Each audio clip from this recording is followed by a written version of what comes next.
At the signing ceremony between me and the queen of the business world, Chu Bingqing, her male confidant, stood below the stage, the jealousy in his eyes almost burning a hole through me. Chu Bingqing didn't even look at him, her face wearing its usual frosty mask. Her heart belonged to another, yet for the survival of her company, she married me.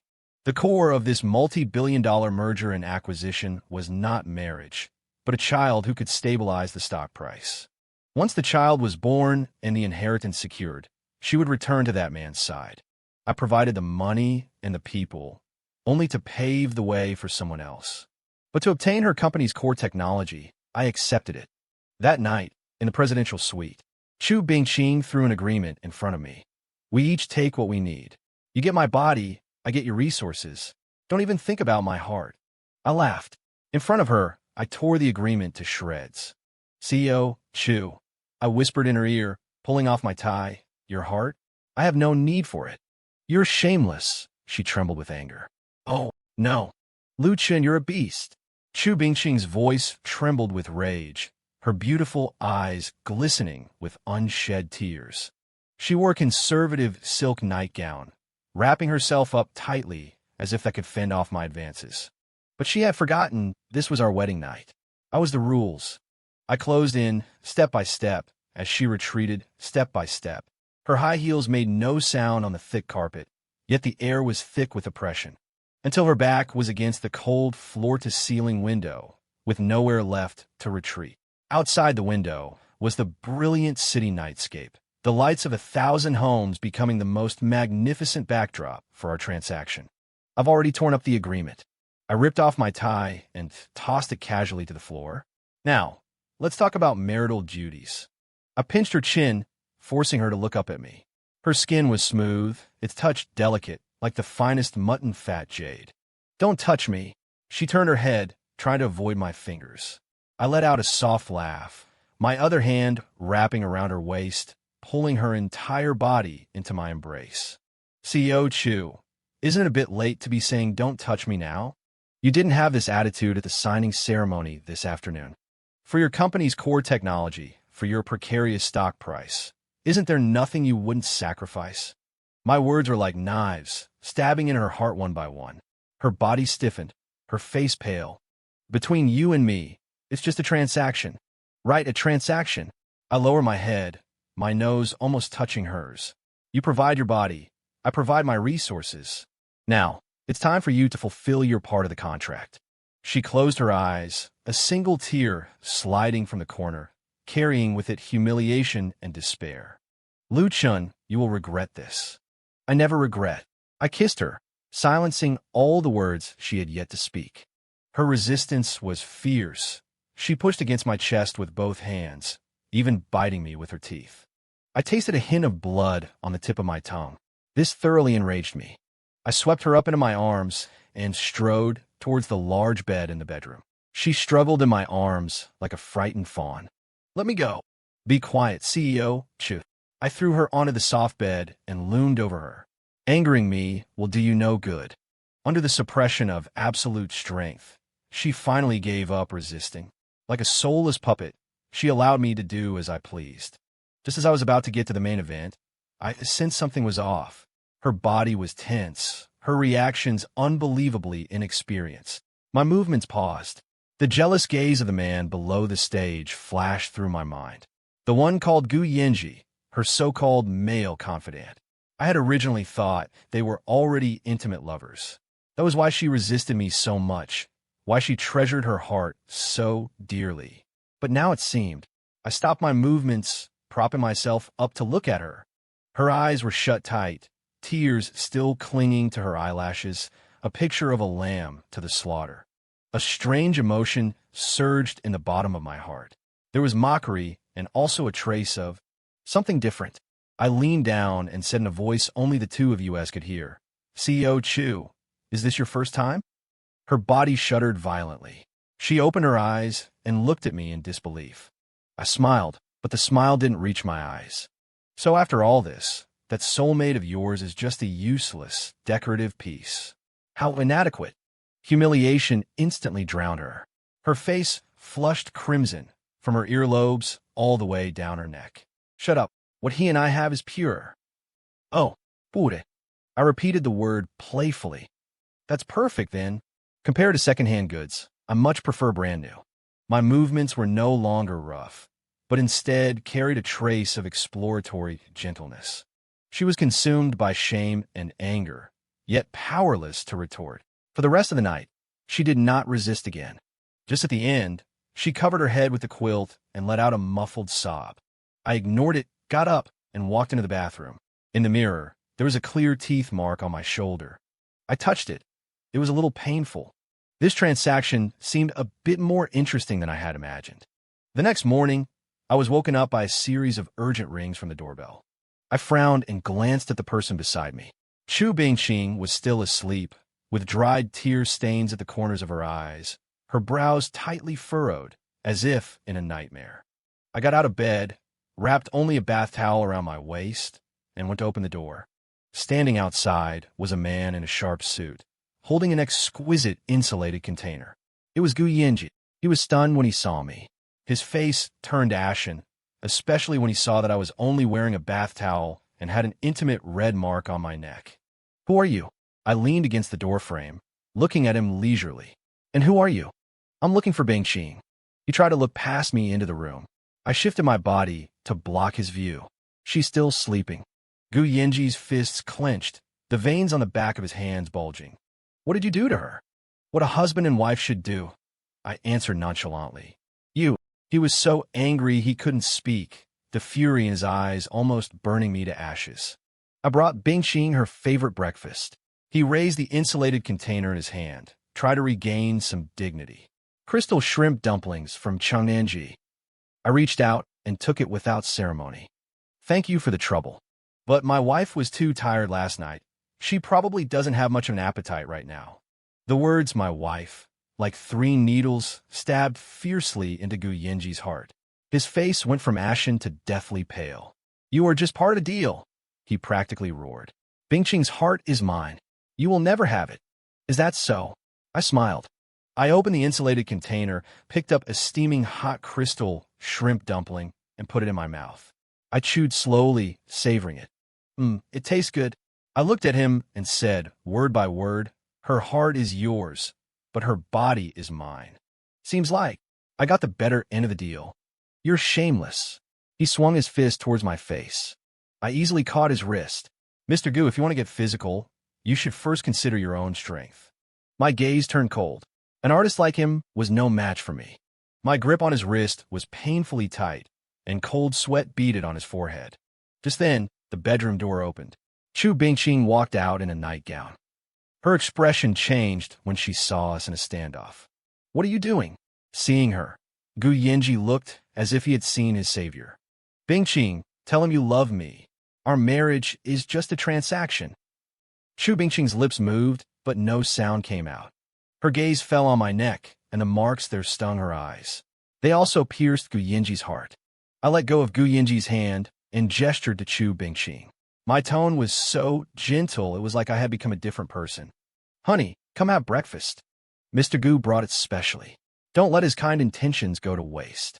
The word honey made Chu Bingqing's body tremble. It also made the expression on Gu Yinji's face freeze instantly. He looked at Chu Bingqing with a hurt and disappointed expression, as if waiting for her to refute it, waiting for her to take his side. The air seemed to stand still.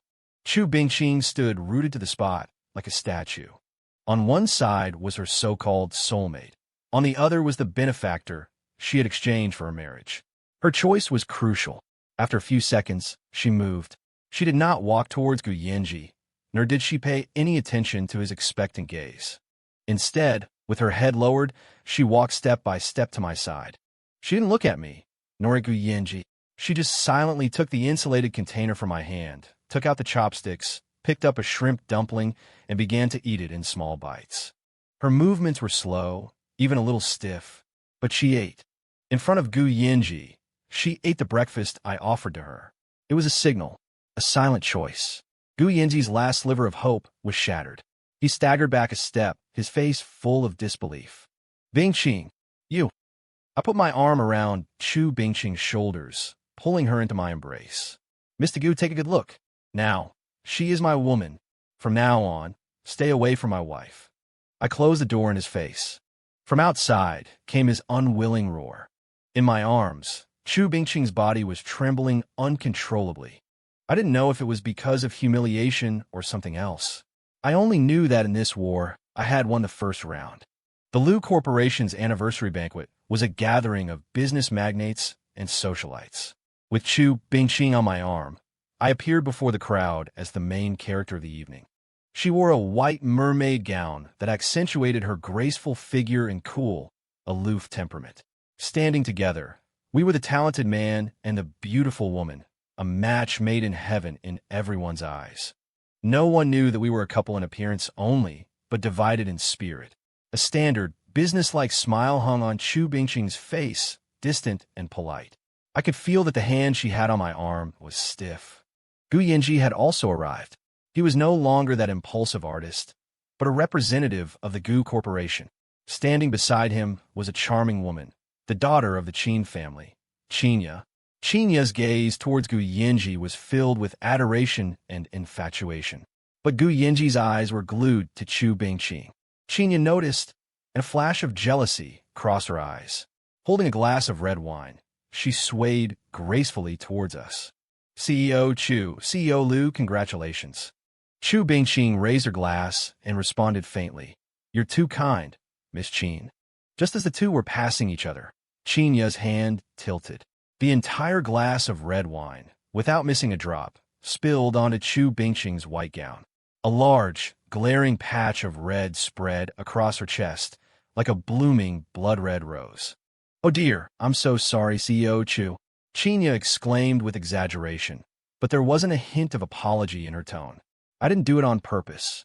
She took out a tissue, feigning an attempt to wipe it. "Look at you.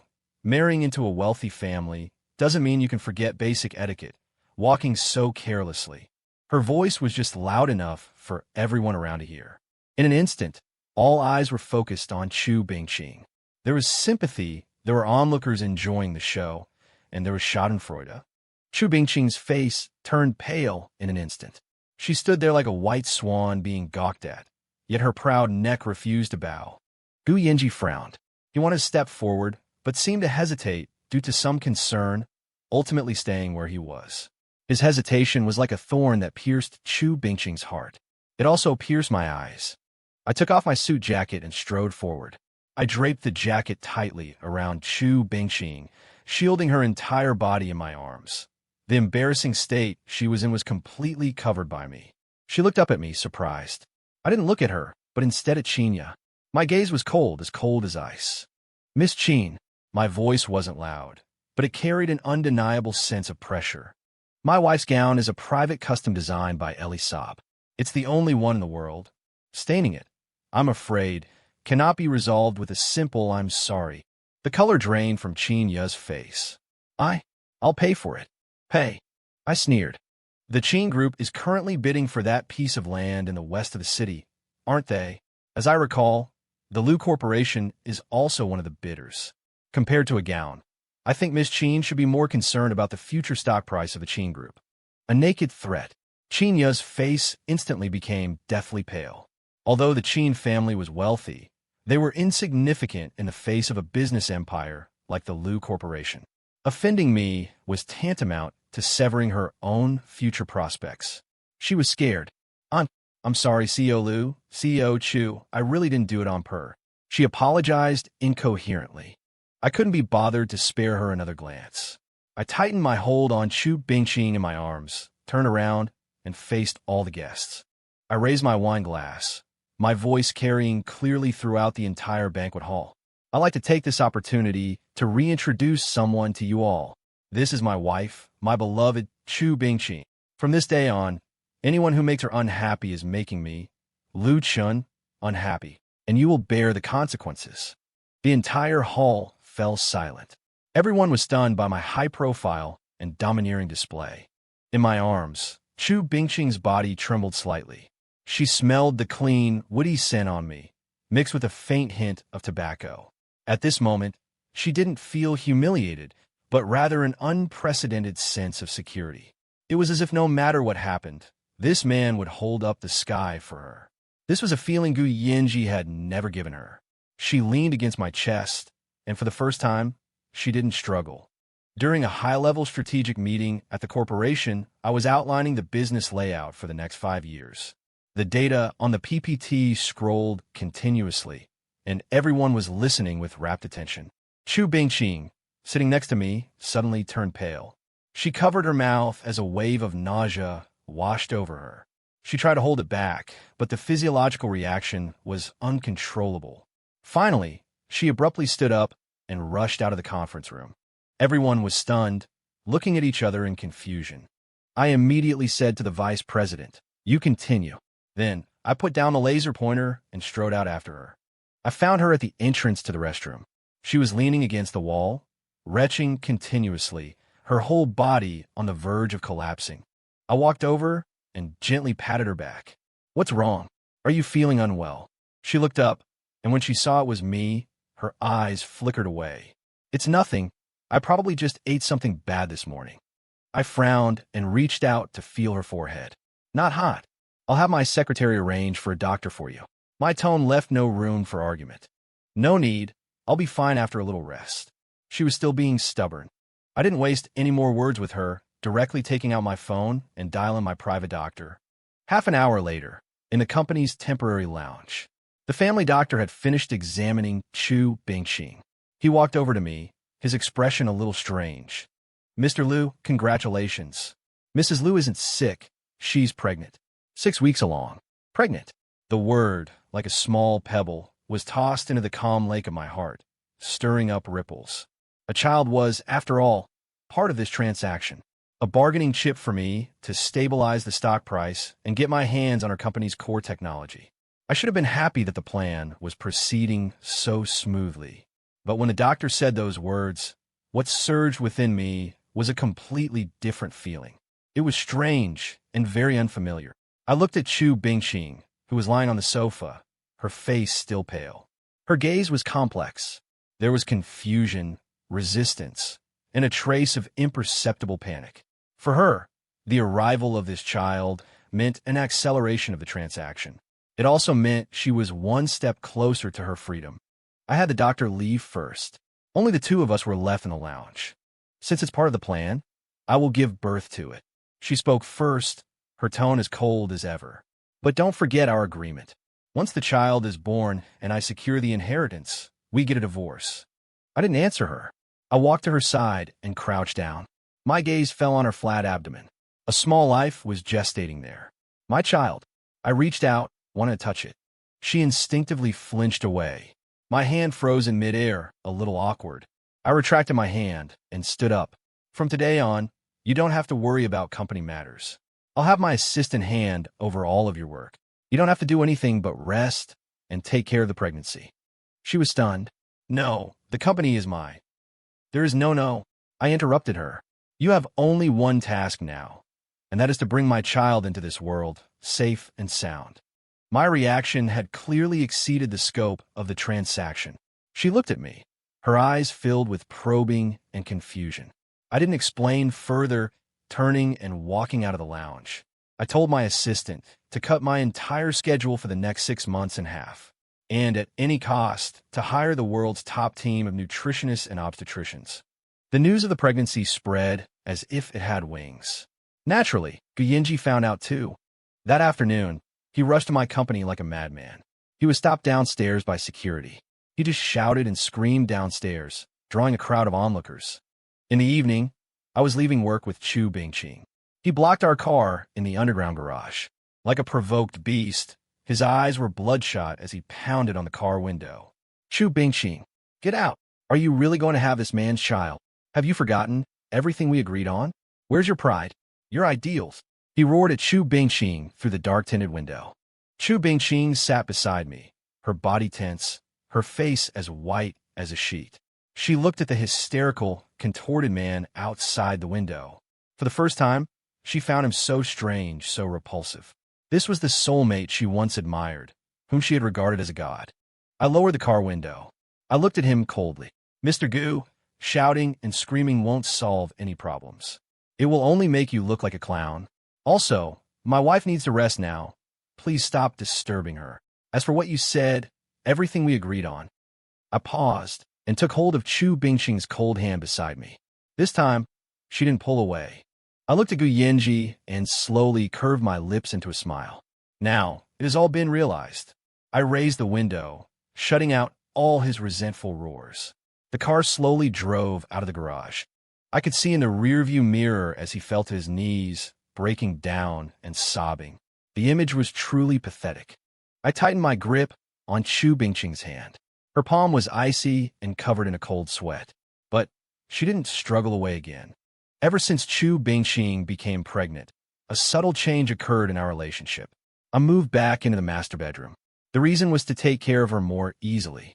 She didn't object. Her morning sickness was severe. She threw up everything she ate and lost a noticeable amount of weight. She wouldn't even glance at the meal plans created by the team of nutritionists. So, I had to start cooking myself.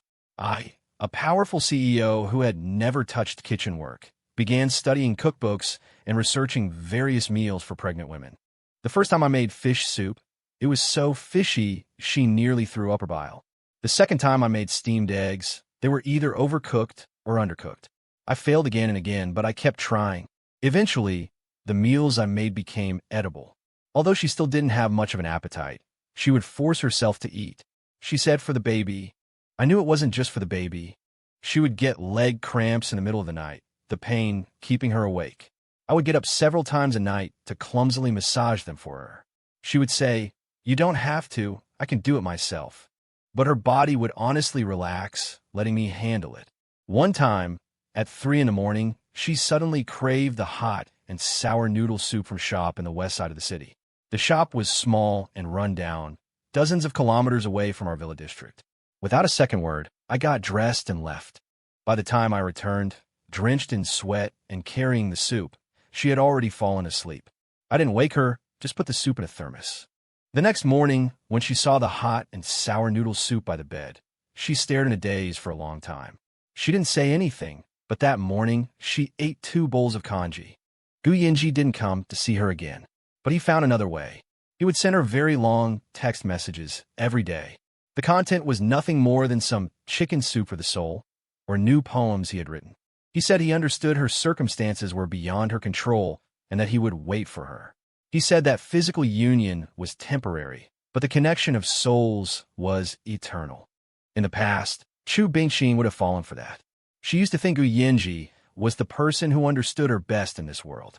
But now, she looked at the gorgeous yet empty words on her phone screen. Then she looked beside her at the man who was engrossed in reading an encyclopedia of child-rearing, his brows furrowed in concentration. For the first time, she felt that Gu Yanji's words were ridiculous. She didn't reply. She even blocked his number directly. On the day of the prenatal checkup, I canceled all my meetings to accompany her the whole time. When I saw that tiny, blurry shadow on the ultrasound screen, when a doctor said, "Listen, that's the baby's heartbeat," I could clearly hear my own heart pounding violently. That feeling was more thrilling than signing a $10 billion contract. I stared at the screen, unwilling to even blink. That kind of anticipation and joy cannot be faked. Lying on the examination bed, Chu Bingqing turned her head to look at my focused expression. Her gaze softened. After we left the hospital, Gu Yanji called again. It was to Chu Bingqing's backup phone. Just as Chu Bingqing was about to hang up, I took the phone from her. "Hello." There was a moment of silence on the other end. "Lu Chun, give the phone to Bingqing. I have something to say to her. What she needs now is sleep, not empty talk." I didn't give him a chance, hanging up and turning off the phone. I handed the phone back to Chu Bingqing.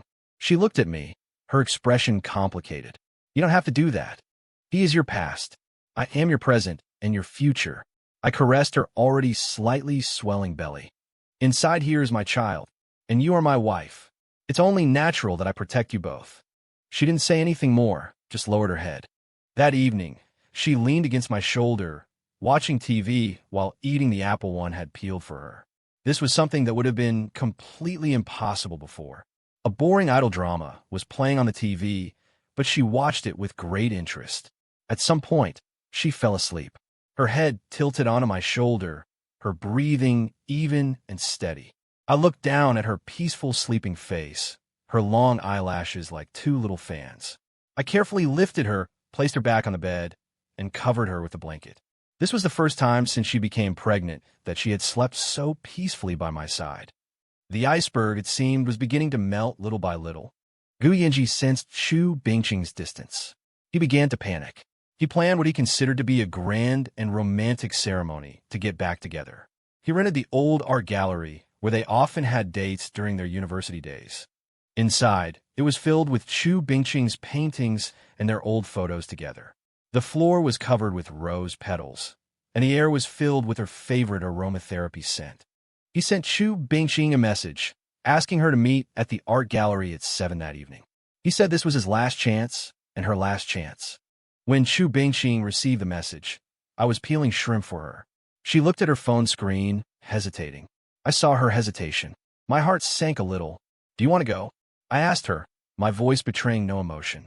She lifted her head to look at me. Go. I cut her off. Some things need closure. She froze, seemingly surprised that I would agree so easily. I placed the peeled shrimp into her bowl. "Come back early. The soup will get cold." She looked at me, something shimmering in her eyes. Finally, she nodded. "Okay." At 7 in the evening, Chu Bingqing arrived at the art gallery on time. She wore the maternity dress and flat shoes I had picked for her face bare of makeup. Yet, she was still breathtakingly beautiful.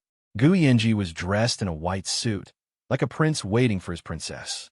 His eyes dimmed for a moment when he saw Chu Bingqing's belly, but they quickly regained their light. He took her hand and led her to a massive oil painting. On the canvas were the two of them from their university days, their smiles bright and innocent. "Bingqing, do you remember? You said your biggest dream was to have your own art exhibition. You said I was your soulmate and guiding star on your artistic path." He gazed at her affectionately, his eyes full of memories and love. "Bingqing, come back. I know you were forced to marry Lu Chun. Now that your company's crisis is over, you can leave him. The child. I'll raise the child when it's born. I don't care. I just want you. I just want you back by my side." His confession was deep and moving. The old Chu Bingqing might have been moved to tears. But now, she just looked at him calmly, as if looking at a stranger. "Gu Yinji," she began, her voice soft yet clear. "I did admire your talent. I thought that was love. But now I know it was just admiration, not love." Gu Yinji was stunned. What did you say?" I said, "I don't love you." Chu Bingqing enunciated every word with absolute certainty. "I didn't love you before, and I love you even less now." She looked at him frankly, without a trace of lingering affection in her gaze.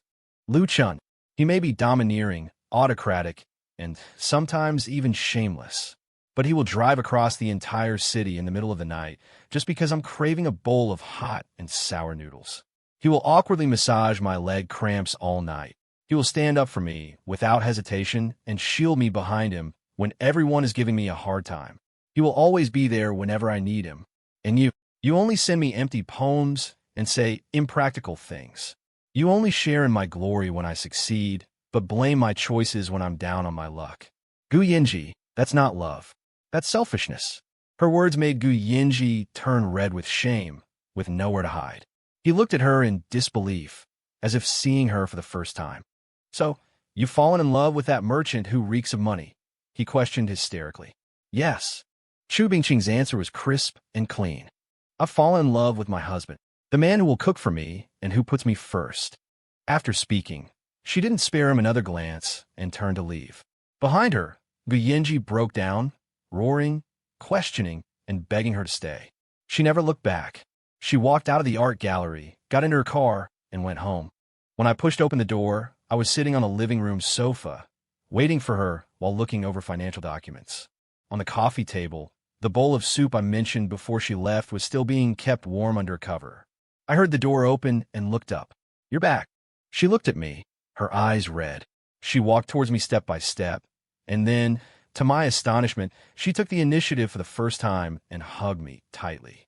Her head was buried in the crook of my neck, her voice choked with tears. "Lu Chun, I'm back." I froze for a few seconds before an immense joy enveloped me. I dropped the documents in my hand and hugged her back. "Yes, welcome home." Gu Yinji's last-ditch effort ended in a miserable failure. He didn't pester her again. Instead, he partnered with Qinya, who had always been infatuated with him, and opened a cultural and creative company.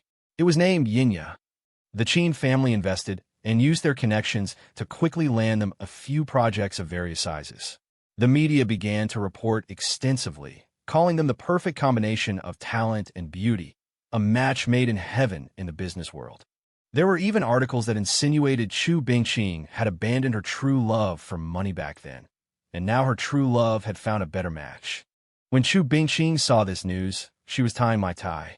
She just scoffed, not even raising an eyebrow. A mantis trying to stop a chariot. After her comment, she carefully smoothed out the wrinkles on my tie. There, I lowered my head and kissed her on the forehead. My wife has excellent taste. Though I said I didn't care, my mind was already scheming, trying to fight me. Gu Yinji was still too naive. I had my investment firm, through an obscure third-party capital company, quietly inject funds into an important collaborative project of Yinya Company. We became their biggest client. Then, I had the project manager constantly create obstacles for them in the details of the contract. One day, they demanded a design change. The next, a change in materials. The day after, they claimed the concepts didn't align. Every demand seemed reasonable, yet each one precisely hit their weakest point. With his artistic temperament, how could Gu Yinji tolerate a client's incessant nitpicking? After several rounds of this, the project progress was severely delayed, and the budget began to overrun. Qinya, having grown up in the business world, quickly sensed that something was amiss. But no matter how much she investigated, she could only trace it back to that third-party capital company, with no shadow of the Lu Corporation behind it. She started to argue with Gu Yinji over the company's operations. Qinya advocated for compromise, prioritizing the project. Gu Yinji, however, felt the other party was insulting his art and stubbornly refused to back down, even slamming the table at the client's representatives several times. The conflict between the two grew deeper. The company's cash flow also began to tighten. That evening, I was walking with Chu Bingqing in the garden. She was over 7 months pregnant, her belly round, making her walk a bit clumsily. I supported her carefully. As we walked, I casually brought up the Yinya Company. I read a market analysis report today. It was very interesting. There's a cultural and creative company called Yinya with a very problematic business model. The founder has ideals, but no understanding of the market, and their operational model is too conservative. Most fatally, their cash flow management is a complete mess. I dare say, in less than 3 months, this company will definitely go bankrupt. I spoke as if I were discussing an unrelated business case, my tone calm, my analysis sound. Chu Bingqing listened quietly. She was so smart. How could she not understand the meaning behind my words? She stopped and turned to look at me. In the moonlight, her eyes sparkled. CEO Lu, planning within a command tent, and deciding a victory 1,000 miles away. You are so bad. Though her words called me bad, her eyes were filled with laughter and adoration. I smiled and scraped her nose. Only bad to others. To you, I will always be good. I looked at her, the tenderness in my eyes almost overflowing. The woman who once only wanted to bring me down and return to her white moonlight. Now, she was looking at me with all her heart, captivated by the way I schemed against others. This feeling was more satisfying than earning 10 billion. Chu Bingqing's due date arrived. I cleared my schedule to be with her 24 hours a day. She was stronger than I had imagined. When the contraction started, she just grit her teeth, her forehead covered in cold sweat, but she didn't make a sound. I was more nervous than she was. Seeing her in pain for the first time, I understood what it meant to have my heart torn apart. I wished I could bear the pain for her. The moment she was wheeled into the delivery room, I felt my heart go in with her. I paced anxiously outside. I wouldn't even frown at a multi-billion-dollar corporate merger. But now, my palms were sweaty with nervousness. A few hours felt as long as a century. When the delivery room door opened and a nurse walked out, holding a swaddled baby, everyone around me rushed forward. Congratulations, CEO Lu. It's a big, healthy boy. Mother and son are safe. But I didn't spare the child a single glance. I pushed through the crowd, rushed to the nurse, my voice trembling. Where's my wife? How is she? The nurse was taken aback for a moment, then smiled. Mrs. Liu is fine, just a little weak. She'll be out soon. I let out a sigh of relief, my whole body on the verge of collapsing. Soon, Chu Bingxing was wheeled out. Her face was pale, her hair soaked with sweat, looking disheveled. But when she saw my anxious gaze, saw the bloodshot veins in my eyes, she smiled. It was the most beautiful smile I had ever seen from her. I rushed over, took her hand, and kissed it repeatedly. 1,000 words were stuck in my throat, unable to utter a single one. I just looked at her, my eyes welling up. Lu Chun, are you crying? She asked weakly, a hint of a smile in her voice. No, the wind is just strong, I said stubbornly. In the hospital room, I had sent everyone out. I only wanted to be with her and with our child. During her confinement month, I didn't let anyone else help. From changing diapers to feeding to bathing the baby, I did it all myself. At first, I was clumsy and flustered, making the baby wail. Chu Bingxing would just lie there and laugh at me. As she laughed, her eyes would become wet. I went from a domineering CEO to an all-around super dad, and I enjoyed every moment of it. On the day of the baby's 1-month celebration, relatives and friends all came to congratulate us. The house was bustling with excitement. That night, after everyone had left, Chu Bingxing leaned against the headboard, watching me skillfully soothe the baby to sleep and place him in the crib. She suddenly spoke. Lu Chun. I turned my head. What we said before, about separating after the baby is born, does that still count? My heart sank violently. I looked at her, my throat tightening. It's here. What was bound to come has finally come. I had thought that our time together these past few weeks had changed her mind. It turned out to be just my wishful thinking. I fell silent. I didn't know how to answer. She looked at my instantly stiffened expression and the disappointment in my eyes. Suddenly she smiled, a smile like a cat that had just stolen a fish. There was a sly glint of tears in the corners of her eyes. I've changed my mind, she said. My mind went completely blank. What did you say?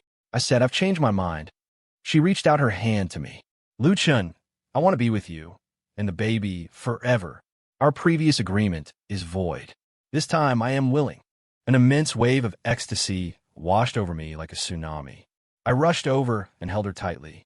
With so much force, it was as if I wanted to merge her into my very bones. Chu Bingxing, say it again. I love you, Lu Chun, she said clearly in my ear.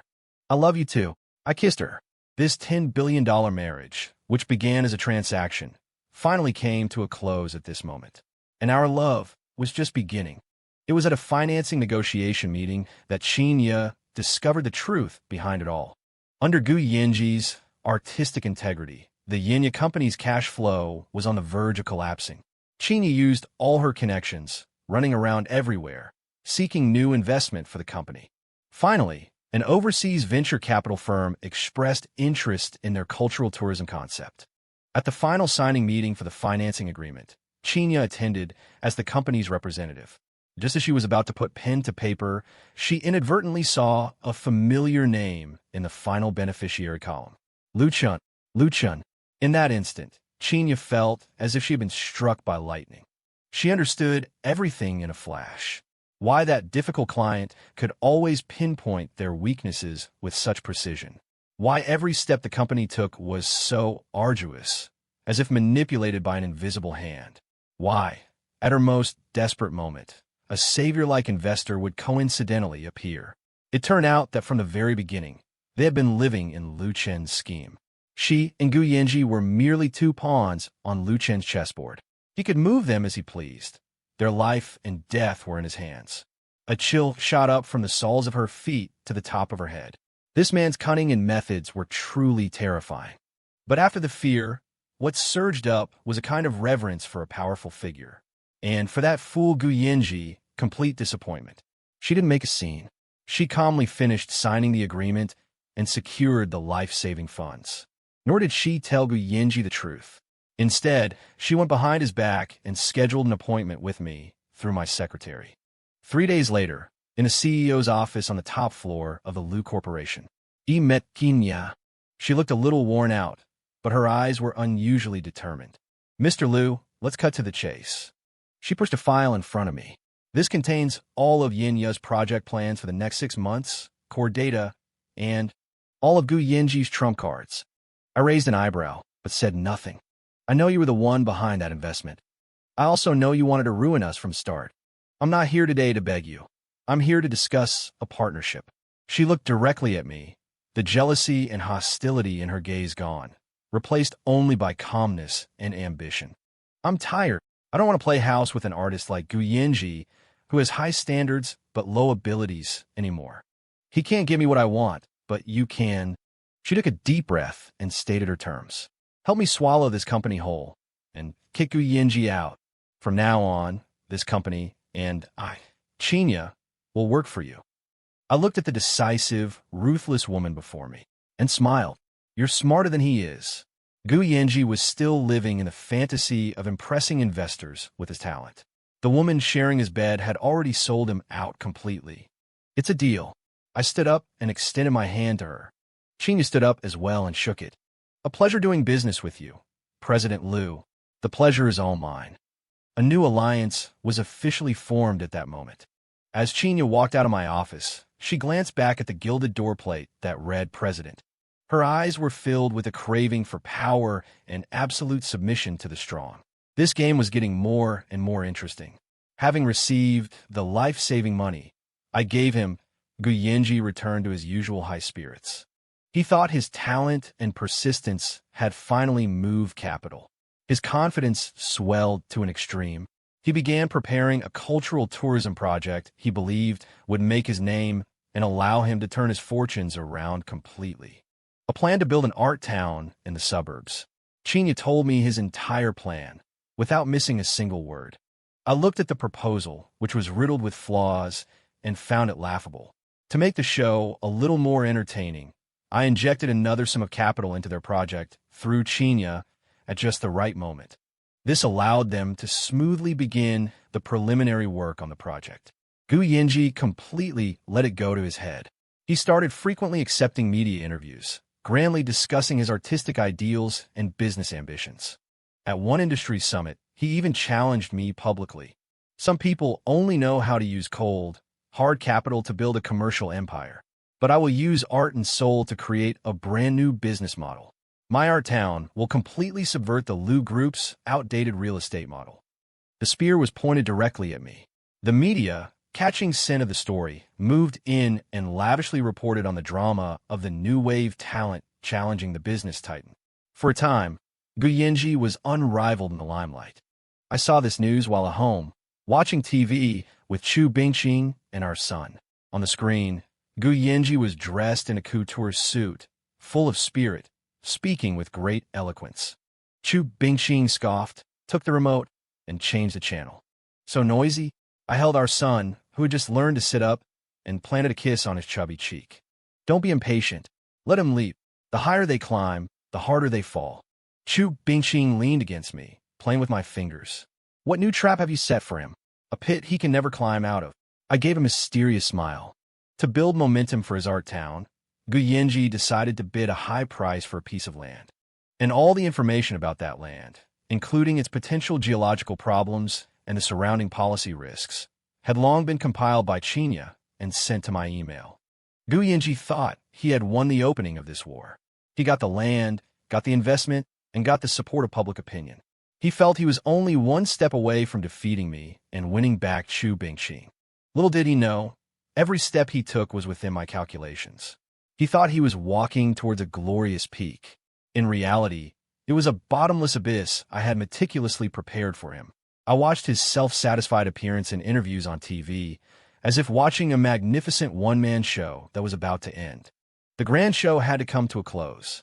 Through overseas channels, I released a piece of information. It said a batch of highly collectible repatriated artifacts from medieval Europe was about to be auctioned in the country. This batch included knights' armor, court murals, and various sculptures and utensils. I forged perfect certificates of authenticity and a well-documented provenance. Furthermore, through the mouths of some so-called experts, I hinted that if these artifacts were placed in a cultural tourism project, they would generate immense cultural and commercial value. This news was precisely delivered to Gu Yinji's ears. He believed it without a doubt. He felt this was an opportunity bestowed upon him by heaven itself. If he could win this auction, his art town would immediately possess a unique core competitiveness. He would, in one fell swoop, become a godfather-level figure in the domestic cultural tourism industry. To acquire these artifacts, he went all in. On the day of the auction, I did not attend in person. I only sent a subordinate with a single task: drive up the price. Gu Yinji sat in the front row, determined to win. When the so-called antiques were presented, the whole room erupted. The opening bid was 50 million. Gu Yinji raised his paddle immediately. 100 million. My man followed at once. 110 million. 150 million. 160 million. Gu Yinji had lost his mind. He thought Lu Chun was working against him behind the scenes. He couldn't lose. He had to defeat Lu Chun once more in front of everyone. The price soared. 300 million. 310 million. When the price was pushed to 500 million, Chinya grabbed Gu Yinji's arm. Yinji, we can't go any higher. There's no more money in the company's accounts.